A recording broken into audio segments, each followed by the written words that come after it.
How to make essential oils. Strictly speaking, essential oils are not oils. They don't contain fatty acids, but highly concentrated plant essences. Everything that is good about a certain plant is basically reflected in its essential oil. So you can use it for personal care, disinfection, or healing. Plants that are made into essential oils typically have potent antibacterial, antifungal, and antiviral properties. They include peppermint, tea tree, lavender, lemon, and grapefruit. True essential oils are distinct from fragrance oils, which merely mimic the scents of certain plants without retaining their benefits. The former can be difficult to find in certain localities. This can be easily remedied, however, by learning how to make essential oils yourself.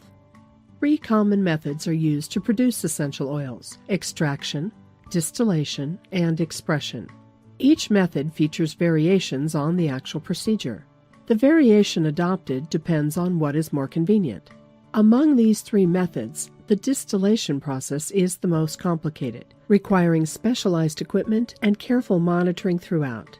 As for the expression method, its product is not strictly classified as an essential oil.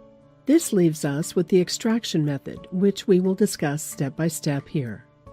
1. To make your own essential oil through the solvent extraction method, you will need the following: the flowers from which the essence will be extracted. In this case, let us say that we will use roses. 120 proof vodka, a clear quart glass jar with a lid, a small dark-colored bottle, a porcelain-coated strainer, a small glass bowl, and some tight weave cheesecloth. 2. Take note that when making essential oils, you will need pounds and pounds of the plant material to make a small amount of essence. Therefore, expect a small yield. Prepare the plant material by using a dehydrator to evaporate its natural water content. In this case, the roses are ready when they start to wilt. 3. Shred the roses into the quart glass jar. Pour just enough vodka in to cover the roses. Screw the lid on tightly and give the jar a good shake for 3 to 5 minutes. Place the jar in a dark corner inside a kitchen cupboard where it can sit undisturbed at room temperature. 4. About 3 times a day, take out the jar and give it a good shake for several minutes. Repeat until you see the roses losing color. This could take up to a week. 5. Wear some protective rubber gloves. Using the porcelain-coated strainer, strain out the plant material from the vodka, being very careful not to spill any liquid. Shake the roses into the cheesecloth and squeeze it out by hand to get every last bit of vodka out. By this time, the vodka will smell terrible. Not to worry though, that is just about right. 6. Using the same vodka, you can repeat the rose soaking method several more times. Just make sure not to waste any vodka with each straining. If needed, you can add a little more to make sure that the rose petals get covered. The more you do this, the more essential oils you will be able to extract. 7.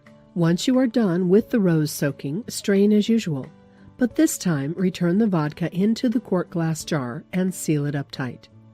Put it in the cupboard corner again, leaving it undisturbed in the dark for a day or 2.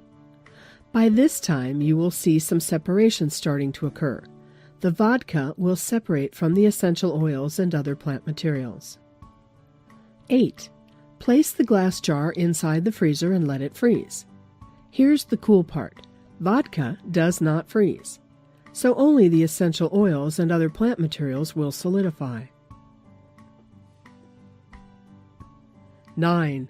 Afterwards, you will have to move fast before the essential oils melt. You will need a piece of cheesecloth laid inside of a glass bowl, another piece of cheesecloth secured around a clear canning jar so that it dips inside the neck, another small glass bowl, and a small dark bottle which will hold the essential oil. Have a spoon and dropper ready as well. 10. Remove the jar from the freezer. Skim the gunky plant material off the vodka and place it on top of the cheesecloth laid inside the bowl. Pour the vodka into the other glass jar with the loose cheesecloth. Move quickly to pick out any frozen bits and place them inside the dark small bottle. The frozen bits are the essential oils. Don't be surprised if you only harvest a little bit. As you learn how to make essential oils, you should gain an intuitive feel for the process. This means that, with time, you will be able to produce higher quality essential oil. You will also learn which plant materials are best for extraction and how to minimize wastage.